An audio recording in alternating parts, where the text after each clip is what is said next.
Greetings and salutations, travelers. Welcome back to the Inn of Planar Crossroads. And as always, welcome back to our Around the Hearth discussion. This time, we are still talking about and doing some world building. Well, it's kind of building around the world. It's part of it.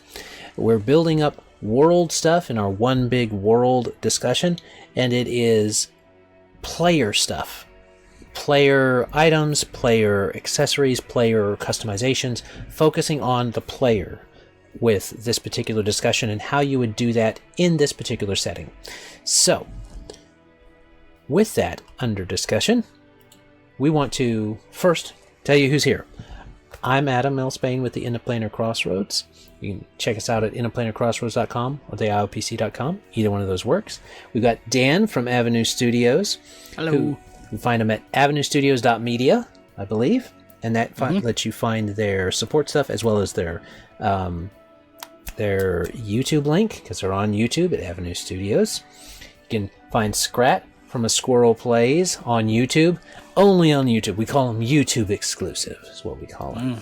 So, it's not quite true because he does have a Discord for only, and he makes sure to have his only squirrels on there. So if you want to check out the Only Squirrels thread on his Discord, you can.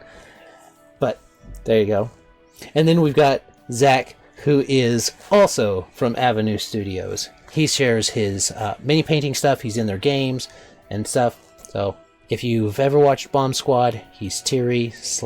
Well, he's a couple characters, but mainly Tiri. At the start. Taylor Hayes. He's the Taylor Hayes. Yeah, all the Taylor Hayes. Most of the Taylor Hayes. Alright. And that's who we got. So, now it is time for us to start discussing about the player stuff. Grab your preferred beverage.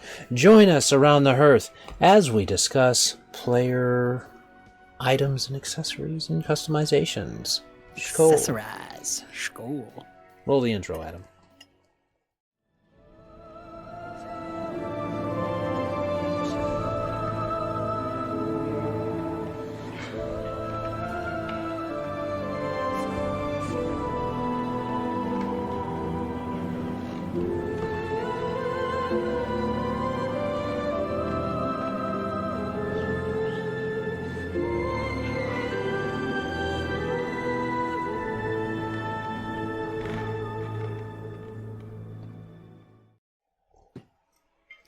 I do like the roll the intro, Adam. It's good. Now, I was bending the rules this time. how we've been in I was going to suggest, perhaps since it seems one person did more images than everybody else. Oh, yes. We are 100% sticking Scrat again. We have to now. Poor guy. He did pick the most images. That's usually how It's most images, yeah. that's how we did it previously anyway in the other recordings. It doesn't matter that he crossed something out. we all built off of, so Squirrels always get to the top. That's just how it goes. It doesn't matter that he crossed out 4 of the images. It's still more visual input. That true. literally went above and beyond. Right? Even more with the X. That's additional. Really, you have to think about it as. But I realized after I made the X's, I was like, well, considering the ones I wanted to keep were in the middle, I could have just cropped top and bottom. But I had already done the work, so I left it. All right. Never So anyway, what are you thinking? We talked a little bit about this already in the previous ones. I wasn't sure if we wanted to branch off into the mutation side of things. And there's also a note up in the world building section we didn't really touch on. It was just my little cut out there for tech and things. I kind of mentioned it with the mother computer from Alien. You know, you had this old sci-fi gadgetry electronics that were well beyond their capabilities. It just kind of worked for some magical reason. So you could lean into that, and you actually have a reason now. I was thinking, more weird stuff, like that instrument that you just play with your... I guess you play everything with your hands, but you just kind of move them around to block the... What is it? The whatever signal it sends out. The theremin? Is that how you use it? Yep. Theremin? Is that how you say it? Okay. Maybe an old tape deck that just puts music right into your mind instead of playing it out of a speaker or something. Just kind of same concept of what it's supposed to do. It just does it. Yeah, it just does it a little differently. It has to be an 8-track actually, because they're bigger, right? Right. So. That's right. So, what else did I have here? What would be the mutation, art tech? Let's see. Then I had this weird gauntlet thing, just made out of the crystallized scales. Something you could make. And that was kind of my, not a safe spot, but maybe halfway between mutations and the tech. It's like you make this thing that you can wear that augments you, but you can take it off. So like the gauntlet itself would just enhance all the muscles and whatever it was that was wearing it. Just in the hand area, whereas versus you wore something all up your arm, which cause a lot of stress on your body that it's not used to. So too much of it would damage you, or you start getting into the disco punk, maybe things start getting addictive, all this equipment you're wearing. But that was another thought. And gameplay wise, that could be a way to balance things. Like, here's a super cool item, use it too much and it damages you. So it could be a way to go about that. And especially if we think that the magical radiation might have some negative effects on the body, like trying to bond with whoever's wearing it permanently. Yeah, like it might start trying to fuse with you permanently. Would be something to watch out for. Which would actually, you could use this bit I was about to say to kind of coincide with that, about instead of wires and stuff, you actually have the veins from these creatures that are transferring, air quotes here, power. Sex says no. No. That means keep it, yeah. Yeah, that's where I said the line between the line between organic and hardware is just no more. It's the same thing. So I will leave it there because it looks like somebody branched off. Is that you, Dan? Yeah, that's me. Branched off that blue square. Okay. Well, I really liked it. It's a bit of world building, I said, but the organic and tech. This is where I came to. I'd mentioned in the first one the crystal size determining the amount of energy and power or data that it can do. So that keeps us in that chunky, large tech size because we're reliant on it. And then I threw out shielding the radiation or of whatever that is. You need these thick, heavy machine pieces to kind of shield it possibly. But inside, so outside looks like the 70s tech. Inside, you open it up and it starts to get weird. Still kind of looks like a Warhammer orc put it together. Kinda, yeah. It's like you can see the computer thing, but crystal, the veins are the wires like you were saying and stuff like.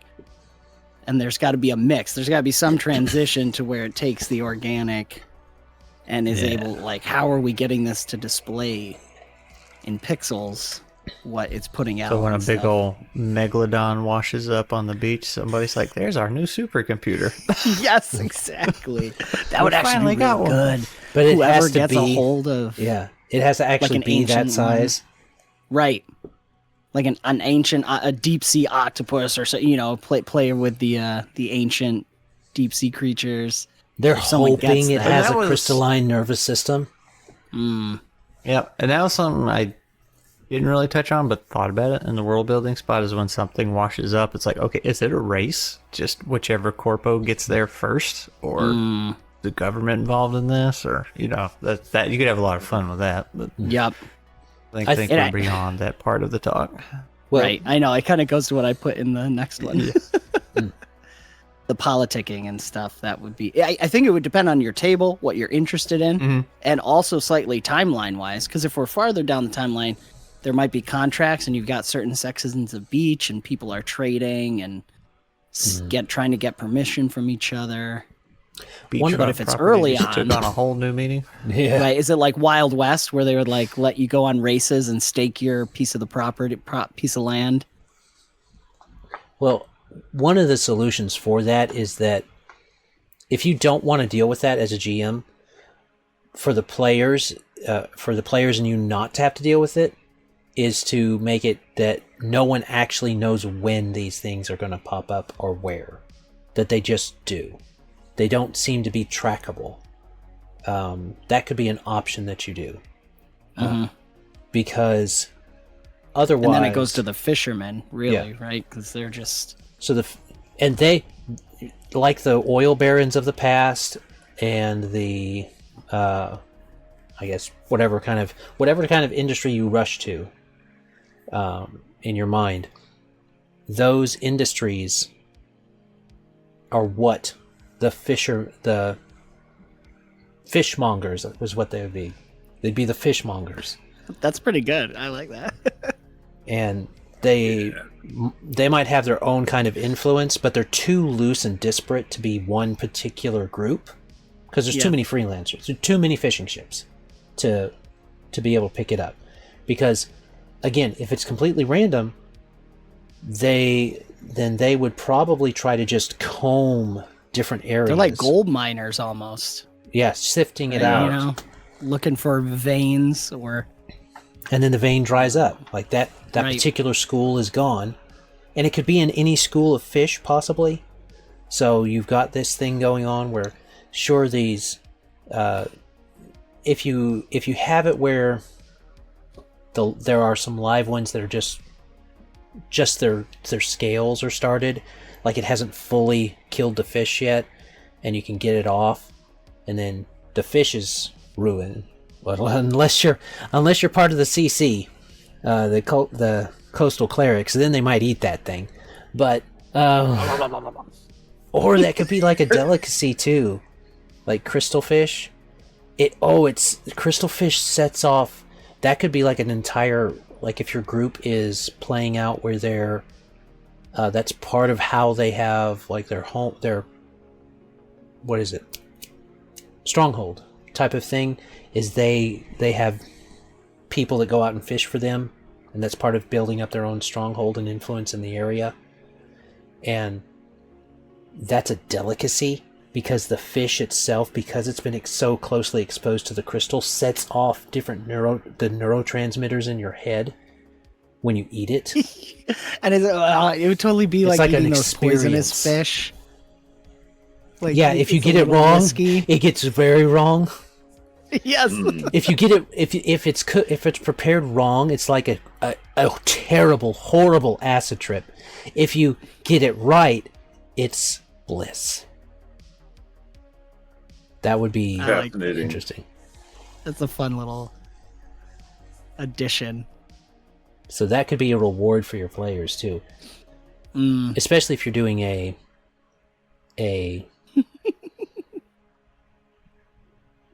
thing where they get a stronghold, some influence. Mm-hmm. Well, Scrat, your dude got some bling. I'm used to seeing him in. I'm used to seeing him in much less detailed attire.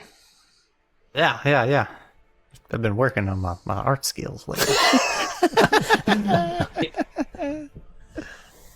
Got this new technique called plagiarism. Oh, you've been studying WotC. Okay. Ouch. Ouch, but accurate. Yeah, true.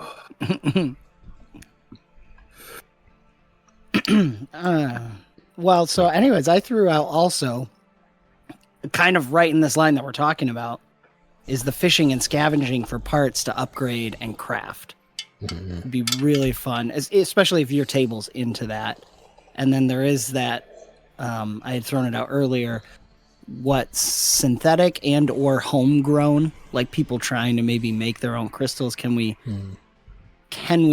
recreate this in a controlled environment? I'm sure it would be happening somewhere.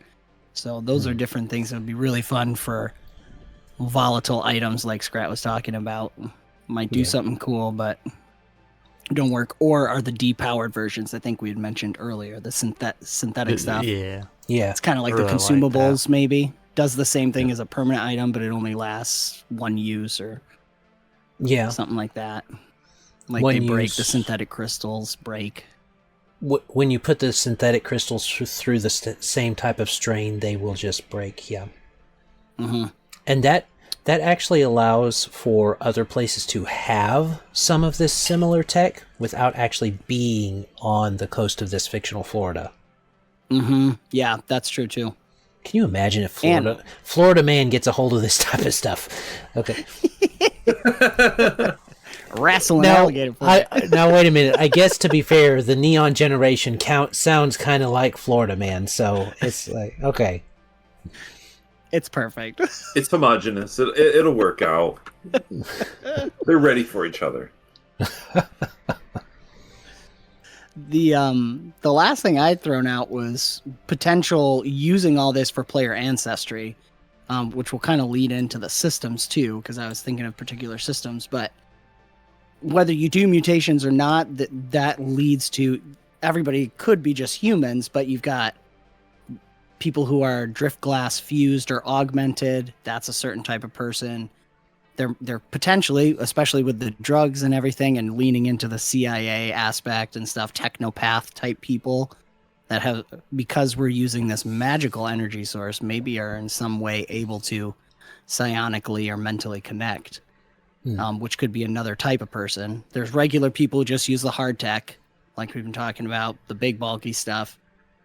And then potentially maybe truly mutated people showing signs of drift glass growths within them, bringing power and pain, and potentially a quest arc where there's human harvesting of people who are starting to grow glass inside them. I don't know. Oh Just yeah, a potential thing. You want to play that type of game? only if you want to. These are just options. Well, I gotta say, we don't have any video in the recording, right? So I'm just gonna make it known when Dan said what I like, especially about the drugs, he looked right at the camera and leaned in just for that part. I'm just saying. Just clip that right there. I got excited. We all have our thing. But I like this too because with the ancestors, like it's what I've been doing with Nova Beasts, is I let the players use any ancestry. They're all actually human, but using the ancestries to flavor who they are and talk about more of who they are. This is the same kind of thing you could do with this. So yeah, maybe I'm not a dwarf or an orc, but I might be fused or augmented, giving me those characteristics. Yada yada. So You shrunk 3 feet and grew a beard. Exactly. And that's Stranger a problem. things But you're now super strong. I mean, and you can drink. Now wait a minute. I don't care what Gimli says. if I had to shrink 3 feet, but I got a beard like a dwarf, I'm tempted. And that's Adam the guy saying that already that. has a beard. Yeah. It's not a dwarf. I'm talking about a bird. Something to hold on to. Yeah. But I think that I like these ideas. I also like the idea that the picture here that Scrat's got with the fantasy armor, the kind of not ocean-looking fantasy armor, that could be something you would... Well, that's probably something you would see in this type of a society, is people just incorporating the raw, the shells themselves in their gear, especially if those would be prized possessions, because it's not just a power source. It's not like it's just plutonium. We already had people in the 70s and stuff like that obsessed with like glow-in-the-dark felt color, things and stuff. Yeah. What do you think that people would do with really cool looking, really cool looking glow-in-the-dark seashells and crustacean shells and things like that, and they're durable? People be wearing that stuff. They wouldn't even wait for it to be put into things. Of course, it's risky to wear, though. I guess considering that's tricky, because would someone try and steal that from you if they themselves didn't have a way to use it?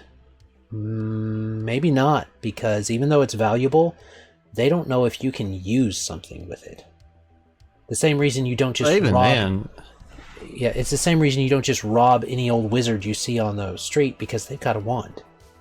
And you want that wand, but that wand is also a wand, and they could use it on you, so you don't know. Well, I'd also wonder... oh, go ahead, Scrat. Even if you didn't get any of the weird fish stuff, I feel like if that, as long as everybody knew where all this new tech was coming from, you know, it's like, oh yeah, weird things. There would probably be an influx of oceanic inspired designs and everything. So I guess just regular shells and stuff would probably be making an appearance and all that. But right, that would be the commoner's attire. Right. The symbol of their new prosperity. Yeah. You got to lean into the trope too. I mean, that's what we do in the games. That's what we do in real life. People do that anyway. We wear our sports teams on our shirts. We don't even play the sport. We don't even watch the sport most of the time, but people wear it anyway. I was also thinking too, a lot with the clothes could be a lot of the synthetic stuff too. It's enough where it makes some cool outfits, but it's not going to power anything necessarily. And then it fits with the Neon generation too, with Zek having the VR and the AR. As the VR starts coming into reality with augmented reality, people might just start dressing like their VR characters, because we never do that in real life. Yeah. A lot of like wireframe and edgy kind of angles and stuff can be incorporated in there. Lots of bright neon. It means that you like your decor for like your arcade and for your disco, your beachfront porch and everything is gonna have like giant neon hydras and dolphins and cuttlefish and nautilus shells, you know, just in bright wireframe neon lights to say like, hey, yeah, this is what I'm about. That, you know, tiki torches, you know, why not? Kitschy cyberpunk on the coast. Coastal cyberpunk, yeah. Well, I mean, it's one of those things. It's very much has the feel of disco punk because of all the neon, because of the setting it's in and the tech that it's going to look like. And whether it even gets to the next to be cyberpunk is kind of questionable, because with this, it's not like we're saying that only the richest people get it. We're kind of implying from the setting that it's starting to permeate the market, at least in this area that we're operating in the game. Other tech exists, but this is the thing that's changing the world. And pretty much everybody in the area is going along with the change.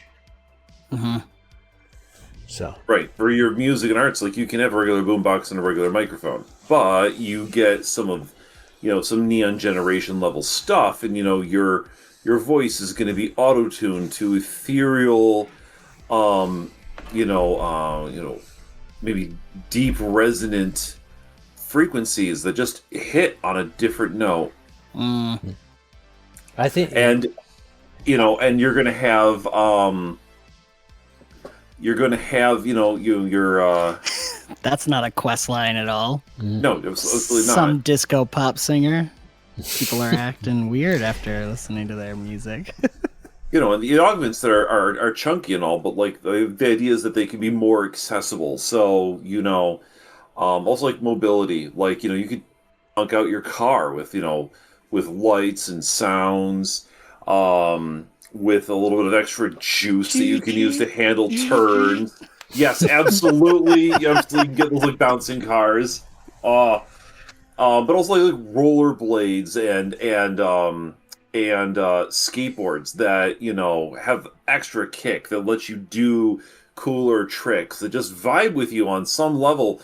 We don't know why, but you do enough drugs and you're not going to question why. You know, you custom tweak your skates enough, and you'll understand that there's a personality to them that kind of tells you how it's supposed to go. And it goes along with your groove. All the technology fits you and expresses you on a slightly mystic level because it's part of the emergent properties. The more you're into it, the more it's into you, the cooler you're going to feel, the cooler you're going to look, and the more attention you're going to grab. Yeah. I would tweak one of your statements, though. It's like, you said the more you're into it, the more it's into you. It might be more precise to say, the more you get into it, the more it gets into you. So, who's to say what the difference really is at the end of the day if you're living life the way you want to? Yeah. You know, you're not your boring grandfather at that point, you know. You're not the man. Suit and a tie and combustion engines. Ugh. Crystals, man. It literally is the crystals, man. Literally. Yeah. Oh, that was one of the things when you were bringing up the animal spirit kind of vibe that people would get from things. Like you mentioned VR, your VR headset has like a spider type of thing. You know, maybe there's a lot of crustaceans that look a lot like spiders, and you put this VR headset on and it really does get into your head. Really Absolutely. Does. And then eat your brain. So and I like the idea that, like, you know, the person who uses it might get a sense of it. The person who builds it knows it's there.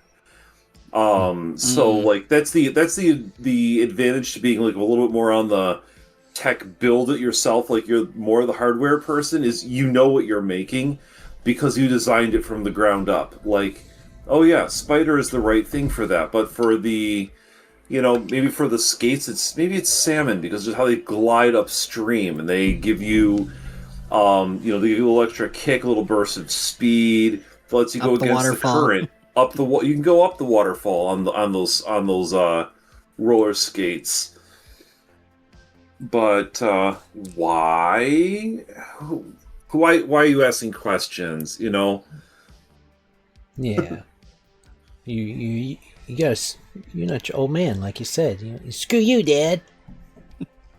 Type of thing. All right. Well, I like these things and this tech that we're talking about here, because one other. Oh, I had one other piece of tech that I really like to share. I like the idea of like incorporating like 70s style graffiti.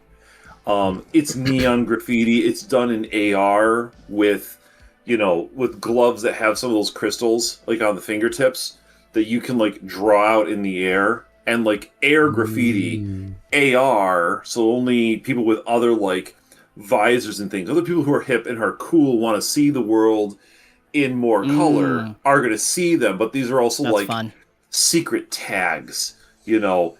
Up this place for a good time, yes. Like, you know, this is our turf level of stuff. We're like meetings tonight here and there, but it's all in this like disco funk pop culture. You know, you got to be in it to read it, to know what it means, to even see it.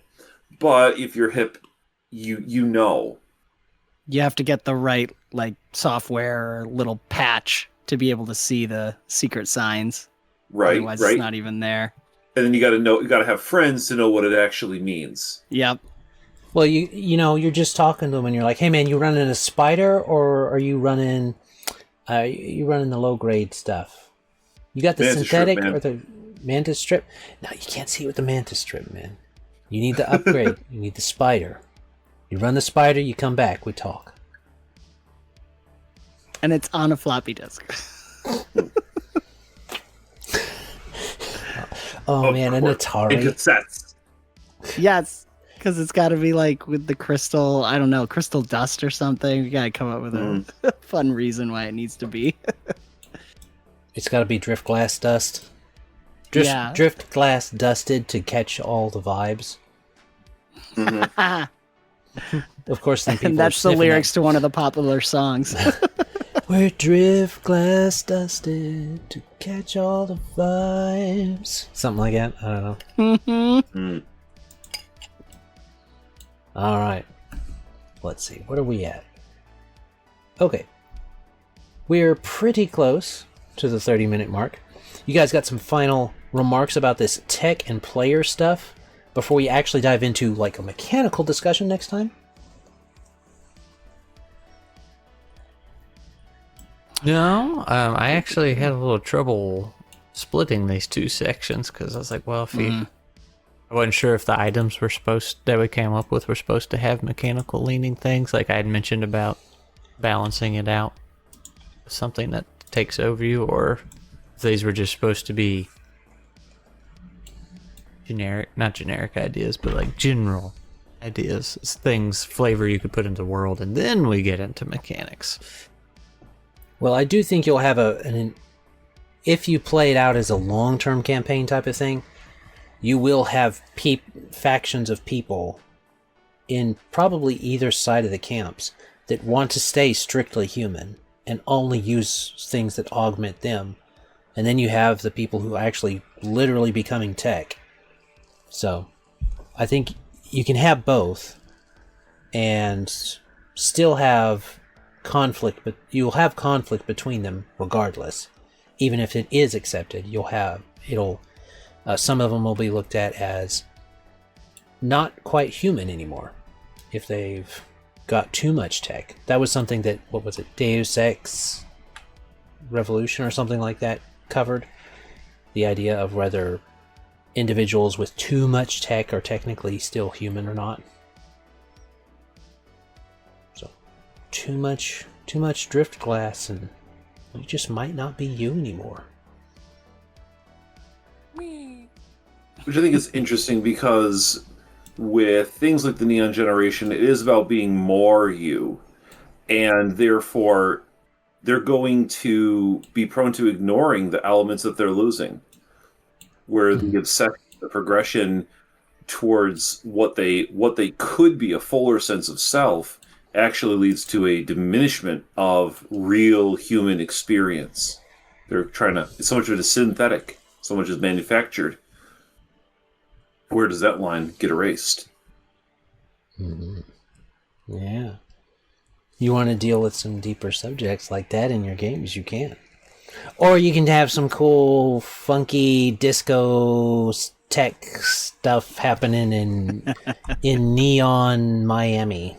Or whatever. Neo Miami? I mean, they do Neo Tokyo, we can do Neo Miami. Nice. I like it. Knowing humans, though, would probably get short to Miami. Nami.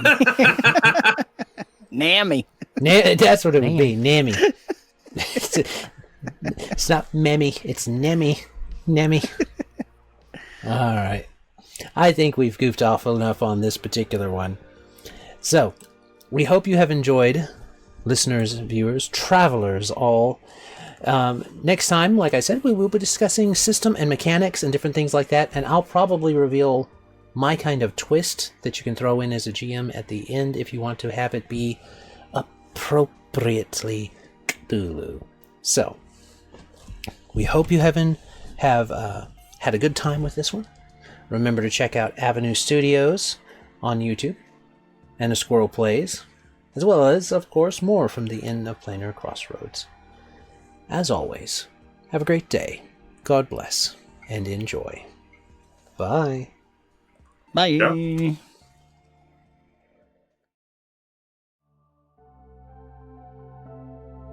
This content was made possible by travelers and viewers like you. Thank you.